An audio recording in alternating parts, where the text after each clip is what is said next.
നിങ്ങളുടെ കുട്ടികളുടെ വാക്സിൻ മിസ്സായിട്ടുണ്ടെങ്കിൽ അതിനെ അവഗണിക്കുന്നതിന് മുമ്പ് ഇതൊന്ന് കാണുക. ഫ്ലൂ വാക്സിൻ സാധാരണ വരുന്ന ജലദോഷം, കോൾഡിനെ തടയുമോ? ഇല്ല. അത് ഇൻഫ്ലുവൻസ വൈറസിനെതിരെ മാത്രമേ പ്രവർത്തിക്കുള്ളൂ. സാധാരണ വയറിന് ജലദോഷം, കോൾഡ് ഇതൊക്കെ വേറെ വൈറസുകൾ കാരണമാണ് വരുന്നത്. അപ്പോൾ ഫ്ലൂ വാക്സിൻ എടുത്താൽ എന്താണ് മെച്ചം? ഫ്ലൂ വാക്സിൻ എടുത്തു കഴിഞ്ഞാൽ ഹോസ്പിറ്റൽ അഡ്മിഷൻ ഒരു 50% വരെ കുറയ്ക്കാൻ സഹായിക്കും. ന്യൂമോണിയ പോലത്തെ കോംപ്ലിക്കേഷൻസിനെ തടയാനും അത് സഹായിക്കും. അതുകൊണ്ട് മുതിർന്നവർ, അതേപോലെ ഗർഭിണികൾ ഇത് തീർച്ചയായിട്ടും എടുത്തിരിക്കണം. ഗർഭിണികൾക്ക് വാക്സിൻ എടുക്കാൻ പറ്റുമോ? തീർച്ചയായും. നമ്മൾ നേരത്തെ പറഞ്ഞ പോലെ ഗർഭിണികൾക്ക് കോംപ്ലിക്കേഷൻസ് വരാതിരിക്കാനായിട്ട് വാക്സിൻ എടുക്കൽ നിർബന്ധമാണ്.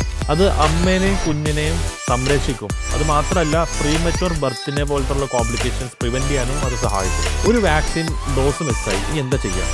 വേറെ എടുക്കാൻ പറ്റുമോ? പറ്റും. അതിൻ്റെ കറക്റ്റായിട്ടുള്ള നിർദ്ദേശം നിങ്ങൾ ഡോക്ടറെ കാണിച്ചു കഴിഞ്ഞാൽ ഇനി ഏതൊക്കെ വാക്സിൻ ഏതൊക്കെ ഡോസിൽ എടുക്കേണ്ടതെന്നുള്ളത് കൃത്യമായിട്ട് അവർ പറഞ്ഞു തരുന്നതാണ്. വാക്സിൻ എടുത്തതിന് ശേഷം ചെറിയ വീക്കം, വേദന, ചെറിയ പനിയൊക്കെ വരുന്നു.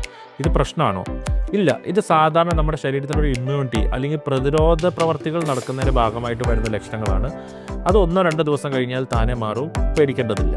ഇത്തരത്തിലുള്ള ശാസ്ത്രീയ ആരോഗ്യ വിവരങ്ങൾക്ക് ഫോളോ ചെയ്യുക.